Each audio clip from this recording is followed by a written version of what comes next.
Hey everyone, happy Friday. This is Danilo Bogdanovich, realtor with Redfin. I know it's been a couple weeks since my last update.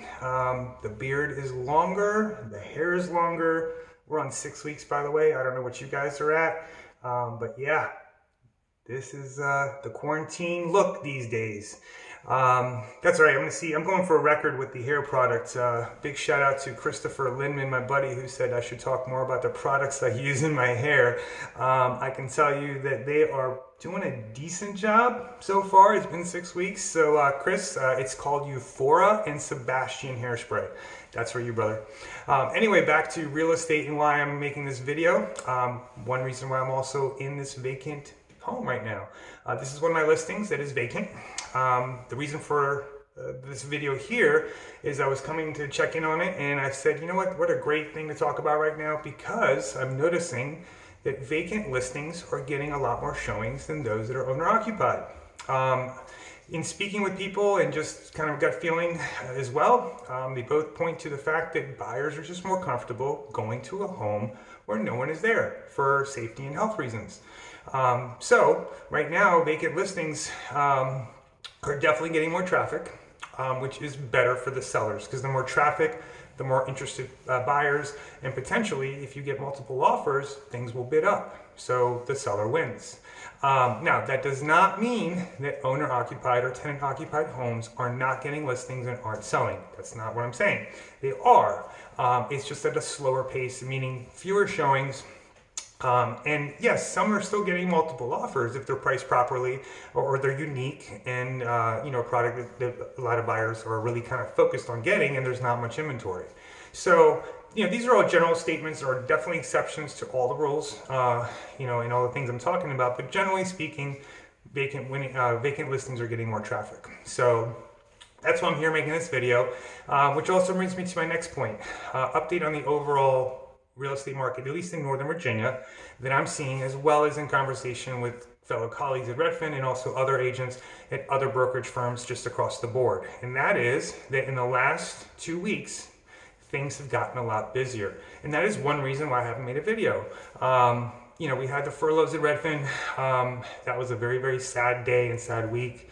Lost a lot of colleagues, and I've been busy, we're helping out with the transactions and the clients that they left behind there at Redfin, or that were taken away from them, actually is a better way to put it.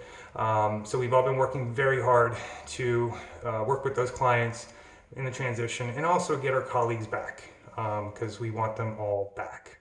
But that's why I haven't made this video in 2 weeks. But that's the bad. The good news is the market is showing an uptick. So it was straight down basically to the week of Easter.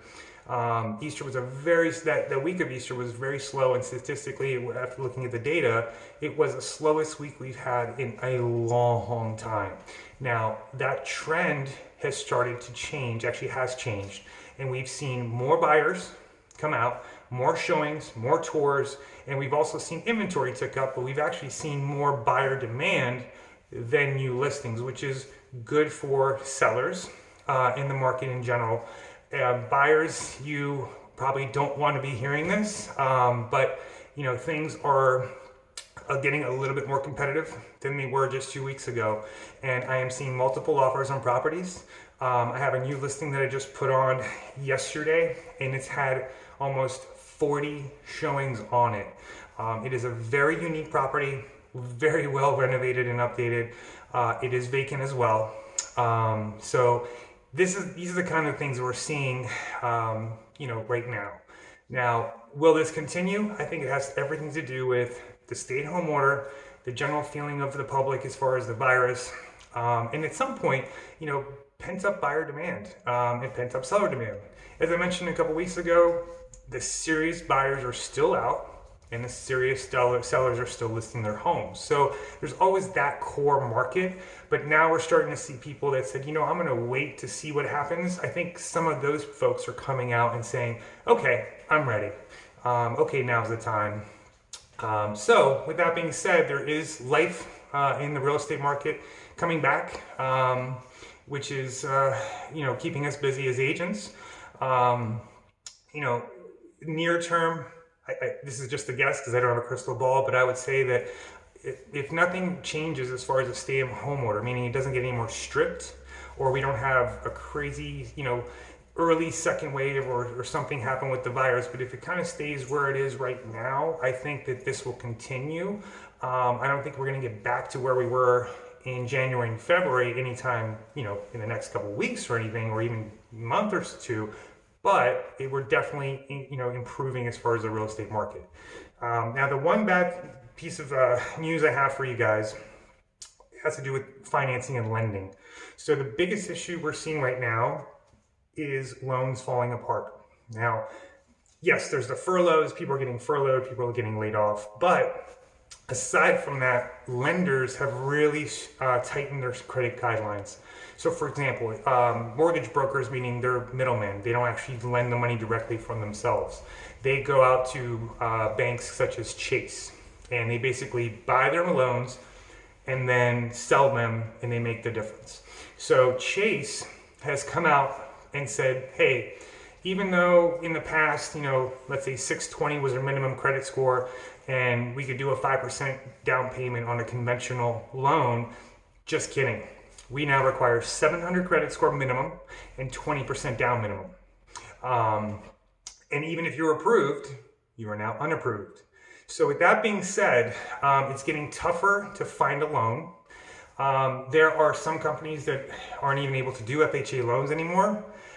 So if you are a buyer and it's been a few weeks or even a week since you have spoken with your loan officer and gotten the green light to being approved, reach back out and just say, hey, heard the news, things are getting tighter, am I okay? And have them check and confirm that with you. And as far as sellers, when I'm representing the seller, I have to be extra vigilant to have conversations with the buyer's agent about when were they actually pre-approved, what type of financing were they approved for, who is the lender, and if they're a mortgage broker, who are they getting their money from? So there's extra layers of filter, so to speak, that need to get done right now to protect everybody. Because in the end, we don't want the buyer or the seller to at the 11th hour find out that the loan's not approved. Both the buyer and the seller are going to be upset. So it's a lose-lose for everybody, and it's the last thing we want to do. We want to have this win-win for everybody. So make sure you're double checking and doing your due diligence. If you're a buyer as well, reach back out to your loan officer, have another conversation with them and see if things are still okay. So that's the update for today. Once again, Friday, April the 24th. I'm forgetting what the date is. Hope to have another update for you guys in about a week. And I'll keep you posted then. And until then, I hope you guys stay safe and healthy, and I hope you're doing well. Have a great weekend. Thanks.